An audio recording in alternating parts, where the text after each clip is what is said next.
What's up everyone? So today we have a very interesting gameplay where I actually play Darcy. And as many people know, I usually don't play mages in the jungle or just mages in general since I'm more of an assassin type of person, but I decided to use Darcy because when he first came out I bought him and I never really got the chance to use him, and he is still very good in the meta, so I decided to play him today with a half completed rune set for mages, but it went pretty well, so I think we're going to have a great time viewing it today. So of course, Darcy being a mage, you start on the blue side to get the blue buff, then you start working your way to the other side of the jungle. Remember that with Darcy, you always want to keep your stacks or red meter up, which means that you always want to be attacking the jungle camps, and in the jungle he is just so efficient because of the fact that you can always have the refreshes on your abilities and always have a constant output of damage.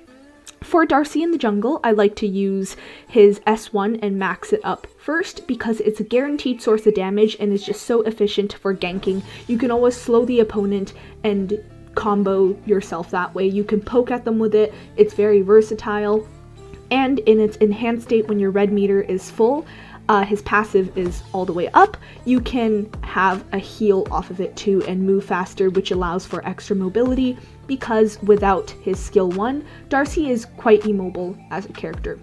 So here we're just going to help and see what's going on in our bot lane where we have a Florentino support and a Morin. This is a little bit off-played by us here because we miss our ultimate onto the slims, but that's okay. We're just going to back out here. We get hit by the spear, but that's okay. It's just a little bit of damage. We're going to help them clear the vision bird here to get some extra gold, and then we're going to start rotating again just because we don't want to stay in one position for too long. Now we're going to queue up our boots and we just keep on moving and keep vision of what's happening so far. So we slide down and take a look at what's happening bot lane again before we keep on moving. Nacroth comes here and we're just going to poke him out a bit and then walk around the wall and get out. Gilder jumps in and pokes at us, but it doesn't really do anything, so we just keep moving on and go back to our jungle rotations. Before I go on further, I do like to caution that this game was a very long and very close one, so we're going to be in it for the long run. But that's okay because Darcy gets better the later the game goes on. He does so much damage by the end, and that ultimate and his AoE abilities are just so powerful in a team fight. I really enjoy playing him, and I think I might start playing him even more because of this, and I've found pretty good success so far, even though my rune set, or arcana set, whatever you like to call it, is not even complete yet. Here we see Yenna, so we come up here and we miss our ult again, sad, but we help the Lubu clear the vision bird, and then we keep on going and help him clear his lane and leech off of it a bit. We complete our boots and we're just going to jump in and help the Lubu poke out the Yenna. Here we're gonna take a look to see what's happening, and we stayed for too long, so this is gonna be our first death of the game. I'm sorry, I can't talk, because the jungler and the Yenna just jump onto us instantly, and we stayed for too long. We wanted to help this Dyrok here, and then we managed to get the kill. No, we don't manage to get the kill, but the Dyrok manages to get the kill, and the Nacroth runs away because he is very mobile. Lucky Nacroth. Oh my gosh.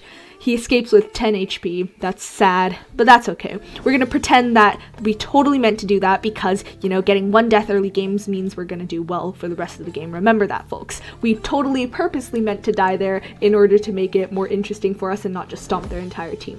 I totally messed up there. It was my fault. Yeah, we totally meant to die. Okay, jokes aside, we are going to go back into our jungle and clear up our camps here.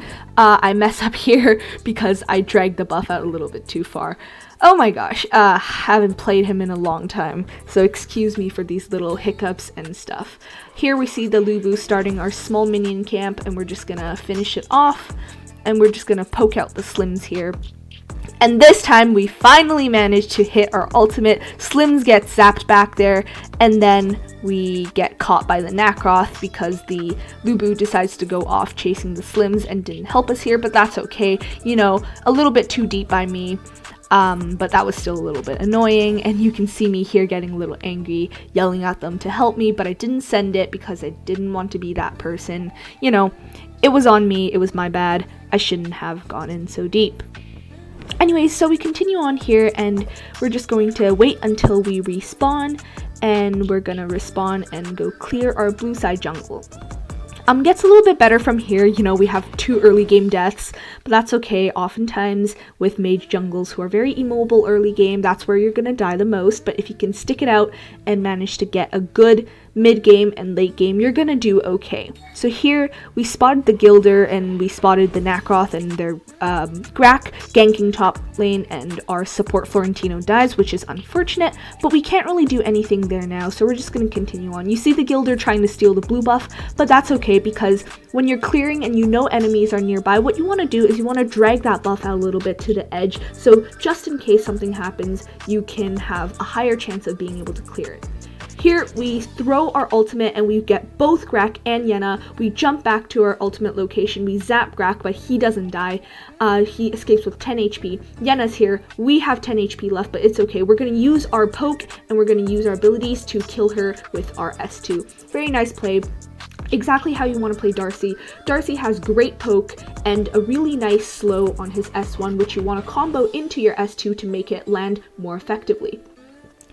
So with Darcy, you always want to be mindful and wary of where you are in a team fight. You don't want to dive in too deep the way you would with Errol or Quillen, because with Quillen, if you get a kill, you can reset and run away. With Errol, you have that huge damage on your S2, which gives you that lifesteal. But with Darcy, you don't necessarily have that, because once you're in, you don't really have too many abilities to run away with other than your S1, but even that is not enough often, because it isn't a hard I wouldn't call it a hard mobility ability. Yeah, that's weird to say, but a hard mobility ability is what I consider as, you know, a dash or a jump. He doesn't have that. He has kind of this immunity and a speed up, but it doesn't give you any hard forms of mobility. So I think it's very important to notice what you're doing and combo from far away and use the fact that he is ranged and he has that distance on the opponent. So here I just wanted to scare that Gilder a little bit, get him away from my buff. Morin helps me poke out the buff a little bit. I drag it out, like I said, once more, and I get it before I jump back into the fight. Here you see, once again, we're just poking with that S1. We don't want to jump in because that's not what we want to do. Here we queue up the S1 again, and then we just zap the minion because we don't know where the enemy are. And then the Florentino managed to kill the Nacroth, who dived in too far, and that's exactly what you want to do. When an enemy jungler or any enemy hero dives in too far, you just want to collapse on them, and especially if it's under tower, just maneuver around and let the tower do a big chunk of your work for you. Here we see the blue buff is up, and knowing that our enemy jungler is a Nacroth and he is now dead, we can take his camp and we can take his buff. This is very important because Nacroth is so reliant on his blue buff. If you're able to steal it, you can take a lot away from that character, just because Nacroth, you know, he zips around the battlefield with his mobility, and if you take away his blue buff, he has less of an ability to move around because he can't just spam his abilities and have the blue buff regenerate his mana and also lower his cooldowns. Here we're going to rotate back into our own jungle, then we're going to clear our red buff, and we see Nacroth here. We're going to queue up our ability to zap him back into place, and then we're going to zap back, and then we are going to do huge damage to him. Even though Nacroth is building Leviathan right now, which is a new meta for some of these more diving assassins like Murad, like Nacroth, so they don't get instantly one-shotted by the huge damage within this current meta. You see how much damage I do. I narrowly avoid the Grak hook right there, and then we're just gonna run away. Oh, Gilder runs in on here, and he uses his ultimate to CC us. Here we queue up our S1, get away, do the whole thing with our little ultimate, we spam it down, zap people back into place, then we kill the Yenna, and we also get the double kill onto the Slims there, which is a very nice play by us. We escape with 20 HP basically. So what I did there was I queued up my ultimate, I zapped back the main damaging sources from the other team, which is going to be their Slims. My blue buff, excuse me, got stolen here, but that's okay, nothing we can do. We're just gonna continue on in clear lane and get farm and get the health pack here. So what I did back there is I used my ultimate to teleport to the most damaging characters on the other team back into position so I cannot get hurt by them. Then I threw down my S1 to damage them, and I killed the Slims because Slims is very squishy and I do enough damage at this point in late game. Then I used my S1 auto attack and I zapped Yenna and killed her too, which is very nice. Exactly what you want to do. Distance yourself and pace yourself nicely. Know what is happening. Here we see the whole skirmish happening, so we go in. We wait and then we queue up our ultimate, throw down our S2, and then we kill the Nacroth with an auto attack. So you see there once again. So a little tip with Darcy is, with the ultimate, it is very tempting to throw it down and then instantly put your cube into position because you want to do your whole, your whole combo. But no, wait until that circle is almost completed because you don't want your damaging magic cube to go off before the person is even back into place, because that way you'll waste your damage, which is not what you want. Okay, here we take our little camp, and then we just gonna rotate around and see what's happening. We're just gonna check up on the Abyssal Dragon, and I got hooked there. Very scary, so I used my ultimate to escape, and that's also something you can do. The ultimate is very useful for escapes. So the Abyssal Dragon got killed, which is kind of annoying. We didn't have a team there. Not much we can do. We're just gonna keep on going and hope it gets better from here. So Florentino jumps in, and then the Gilder flickers and tries to get in on the action here, but he dies because he instantly gets collapsed on. Exactly what you want to do. I miss my ultimate, kind of sad. We zap the Grak with our S1 and poke him out, and then the Nacross tries to jump on us. We escape with 10 HP with our S1. With Darcy, his S1 I honestly think is the more valuable ability. Most people disagree with me here because the magical cube, his S2, does so much damage, and it's really insane the AoE it does and is so controlling in team fights, which I totally agree with, but I just think the S1 is such a reliable source of damage. Here we queue our ultimate onto the Yenna, we jump in and then we kill her. We queue up our S2 and then we hurt the Grak until he has basically 20 HP left, and then we are going to throw down our S2, but we are going to die because we get hooked in the process. I die, but in return I kill 2 of the enemies, which is not a bad trade, especially because we killed the Yenna, which is a huge source of damage that we took out. There, I think if I managed to use my S1 quick enough, I would have been able to avoid the collapse on me, but I wasn't able to do it quick enough. We learn from our mistakes, things happen. But ultimately, it just shows you his combo. You just have to be very wary and mindful of when you throw it down, because the one I put down on Yenna was really well done. I put down the ultimate, and then you throw down the S2 just before the ultimate time is completed. This way, you guarantee the damage is going to go off after the person is teleported back to the location of your ultimate, and then the cube goes off, does its damage, then you can zap them with your S1.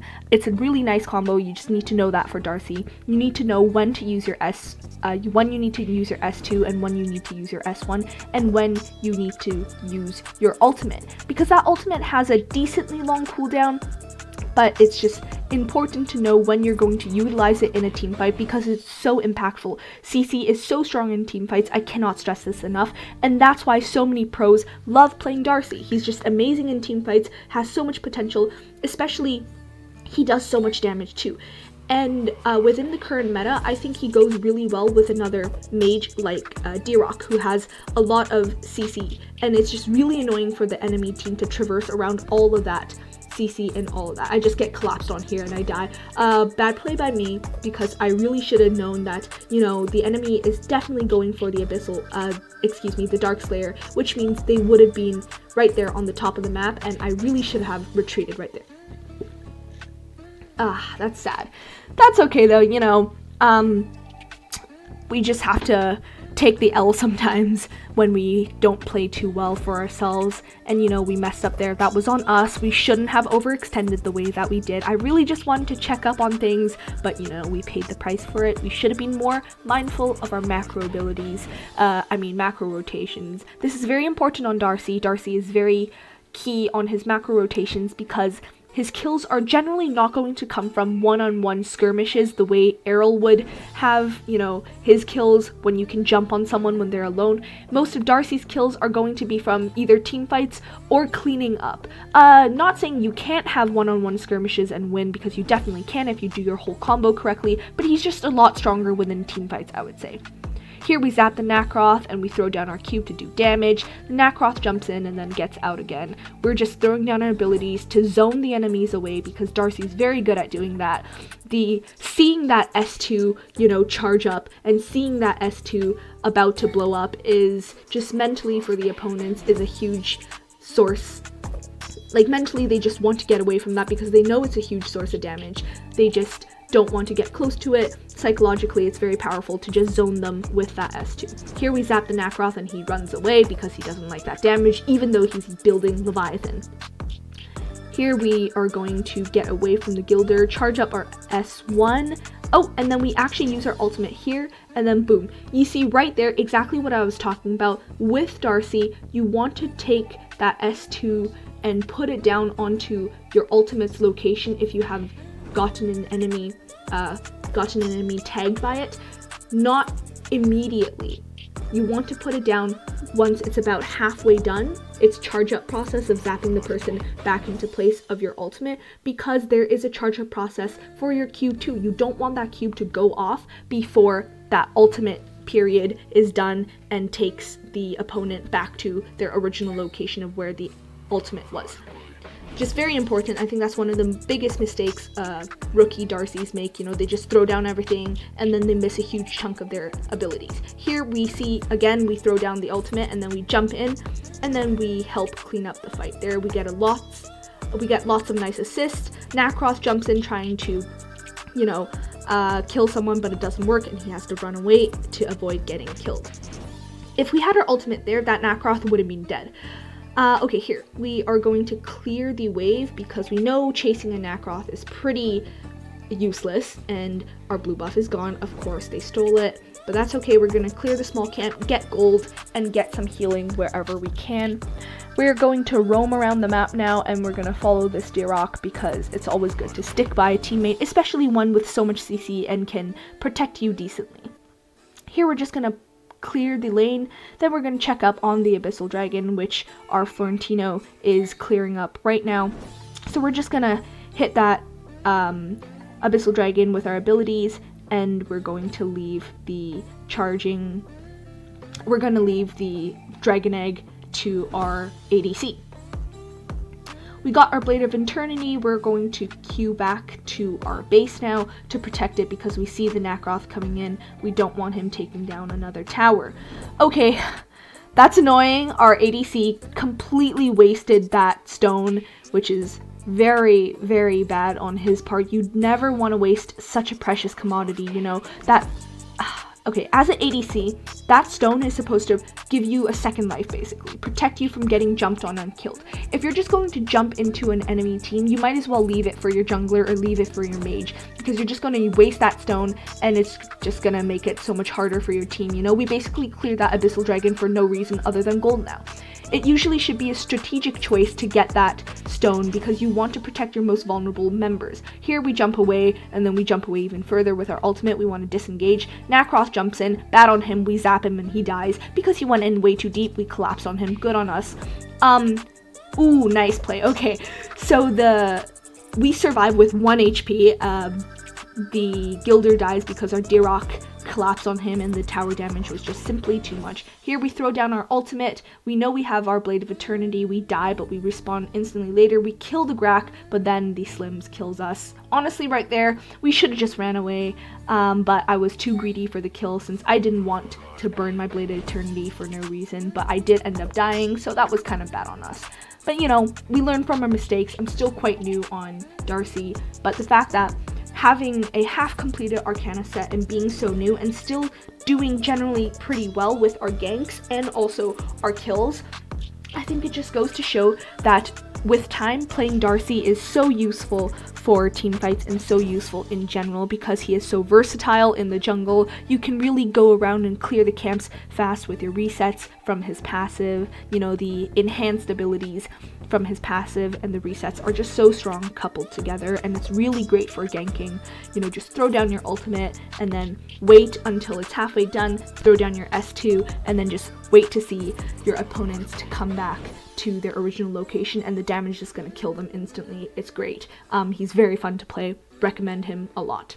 Here we're just going to clear the camps, the minion waves, and then we're just going to rotate with our team at this point. So here we see a skirmish is about to break out. We're just... Okay, so we tried to get that little camp, but it gets stolen, but that's okay. We're just gonna roam around here and kind of wait to see what's happening because we don't want to engage first because we're squishy. We don't want to burn everything up and have no ways of escaping and no damage left. So we're just gonna wait and basically run around for a little while. So we see the ADC going down to clear the wave, so we're just gonna stay up here. The D-Rock... Okay, the D-Rock is safe. We managed to throw down our ultimate, which zaps the Gilder back into place, and then we kill them. Our teammates kill them, we get the assist. Then the Yenna comes in, we zap her, and then we kill her too with our S1. This is great. This is important. This is an important turning point in the game where we got a really clean 4-kill onto the enemy team, which gives us the ability to rally up for their towers. So we didn't even bother to kill the Darkslayer there. We just wanted to push this tower down. So we're just gonna push that tower with the help of our Morin here, who has a lot of damaging abilities too. We managed to kill the tower, and he dies to tower damage, which is really unfortunate. Kind of embarrassing, but that's okay.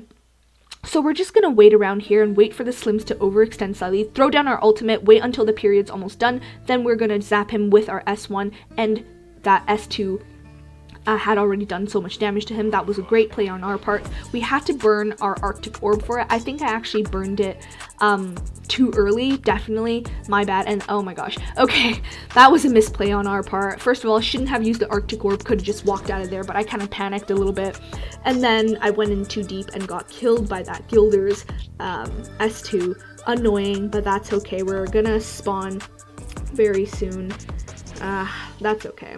Annoying, very dumb on our part, but sometimes under the stress of the game, things just happen. But we're turning the game around, we're doing all right. Our team is playing decently. It's annoying that we don't really have a tank, support Florentino does not work. That's annoying, but we're just gonna have to deal with it since what are you gonna do? It's annoying too because the Florentino chose to go Florentino after the Lubu already locked in. Just be courteous, don't do that. If you're gonna mess around like that, just don't even bother playing the game because it just ruins it for other people. You don't want to play these off-meta, you don't want to play off-meta things unless you're with your friends and you know what you're doing. Playing off-meta builds and off-meta, strategies with 4 strangers just doesn't work. Alright, so we're gonna go back to our red side and clear up the camp here. Even though we're already full on our build, we just want that slow because it's really strong when coupled with our S1. You just slow the person so much they basically can't move. It's great. Now we're just gonna focus on the Darkslayer because we want that to be able to push down the towers and finally win this game. It was a grueling game. It was so long. We were in this for the long haul, but ultimately, I'm gonna spoil the results. We do win, but we were so stressed. We didn't know if we're gonna win or not in this game, right? And here, we almost died. We jumped to our ultimate location to get some distance between us. We queue up our S1, and then we zap the Gilder and get the kill on him there. Nice. Then we throw down our S2 to do a lot of damage to the surrounding players. I don't even know where my abilities are going off anymore. I'm just putting it down wherever there is a red health bar. But it works out ultimately. Misplay here. I tried to jump through the wall with my ultimate, but that doesn't matter because the Grak is down. Even if he didn't die, there was nothing he could do. We are going to push down the enemy's core now.